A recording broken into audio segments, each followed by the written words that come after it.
मुस्लिम league नून के रहनुमा Talal Chaudhary media से बात कर रहे हैं।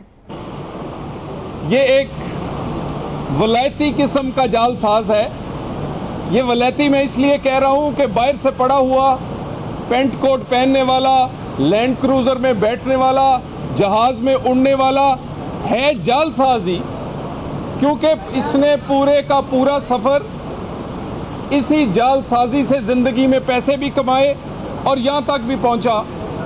सिर्फ पैसों के लिए, कारोबार के लिए जालसाजी नहीं की, सियासत में भी जालसाजी की। कभी एक पार्टी के साथ जालसाजी की, शहबाज शरीफ जैसे मौसन के साथ जालसाजी की, फिर मुशर्रफ जिसकी गोद में बैठकर अपने कारोबार को बढ़ाया चढ़ाया, उसके साथ भी जालसाजी की। और अब जल्दी मुझे लगता है कि इमरान खान के साथ भी यही जालसाजी जो इसने पूरी ज़िंदगी में की, वो ये पीटीआई से भी करेगा, क्योंकि इंसान की आदतें नहीं बदलती।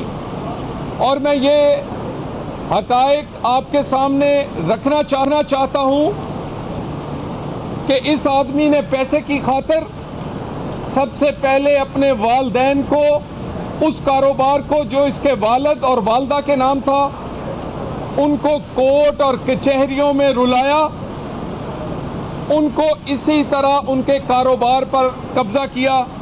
फिर इसने इसी तरह की जालसाजी और लड़ाई जो है अपने भाइयों के साथ की।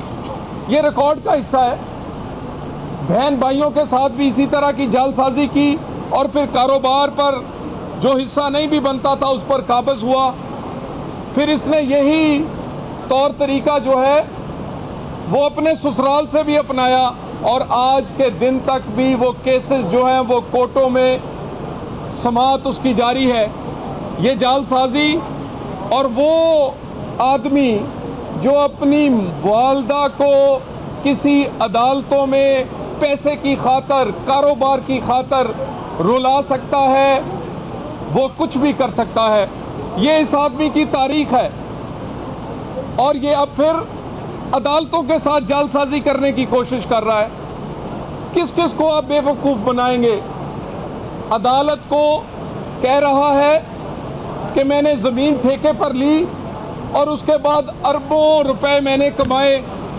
पाकिस्तान और पंजाब के वो किसान बदहाल हैं, लेकिन जहांगीर तरीन जो उनकी ज़मीन ठेके पर लेता है वो खुशहाल है। और खुशहाली भी कोई कम नहीं, लगता ये है कि उसकी ज़मीन जो ये ठेके पर ले ले वो सोना उगलती है। अदालत भी हैरान और परेशान है कि ये इतना मुनाफा और प्रॉफिट ये कब से काश्तकारी में होना शुरू हुआ, क्योंकि पाकिस्तान का खुशहाल तो इतना खुशहाल नहीं है किसान जो है। जहांगीर तरीन जो ज़मीन का मालिक भी नहीं, ठेकेदार है, वो अरबों रुपए कमा रहा है। ये सवालात अदालत भी पूछने जा रही है। और इसी तरह हम इनको सिर्फ चाहते हैं कि कौम के सामने इनका सही किरदार आए। इमरान खान और जहांगीर तरीन ये एक ऐसी जोड़ी है जिस पर इखलाकी तौर पर भी बेशुमार चार्जेस हैं, नाजायज़ पैसों से लेकर और बहुत सारा इखलाकियात का जो जनाजा उठाया है वो नाजायज़, बाकी तमाम चीज़ों का इन पर चार्जेस हैं। अब सिर्फ एक काम बाकी है कि इसकी मोहर अदालत से लगाई जाए। हम इन्हें अवामी तौर पर मुकाबला कर सकते हैं, हमें अवामी तौर पर कोई खौफ नहीं। हम सिर्फ कौम को दिखाना चाहते हैं कि जो मोमन बने हुए हैं किरदार क्या है और इस जोड़ी का किरदार क्या है। और वो जोड़ी जो पाकिस्तान में इंसाफ की बात करती है, इखलाक की बात करती है, खुद इखलाक से गिरी हुई और कानून, लाकानूनियत की एग्जाम्पल से ज़िंदगी इनकी भरी पड़ी है। और दूसरी तरफ केस है मियाँ नवाज शरीफ का। मियाँ नवाज शरीफ के फैसलों में ऐसे फैसले हुए, ऐसे एग्जाम्पल्स सेट की गई कि वो पाकिस्तान की जुडिशल तारीख में पहले नहीं हुई। और ये सबसे पहली दफ़ा नवाज शरीफ के साथ हुआ। बगैर ट्रायल, बगैर अपील के हक के वज़ीर आज़म नाहल हुआ। व्हाट्सएप कॉल का मामला तारीख में पहली दफ़ा हुआ और उसके बाद इस तरह की बेशुमार चीज़ें जो सवालात आज तक भी और हमारी रिव्यू पिटीशन में भी अभी उसका जवाब नहीं आया। देखिए, क्या ये कानूनी तौर पर शरीफ फैमिली का हक नहीं कि उनका ट्रायल तो शुरू कर दिया गया, मगर उनकी जो रिव्यू पिटीशन है उसका डिटेल डिसीजन अभी तक नहीं आया। जज साहिबान ने खुद कहा कि ये 3-2 का डिसीजन है, हम आपकी रिव्यू पिटीशन में सवालात पर गौर भी करेंगे और इनको एड्रेस भी करेंगे, मगर एक लाइन के फैसले के बाद अभी तक डिटेल डिसीजन का हम इंतज़ार कर रहे हैं। मगर नवाज शरीफ का ट्रायल टॉप गियर में जारी है।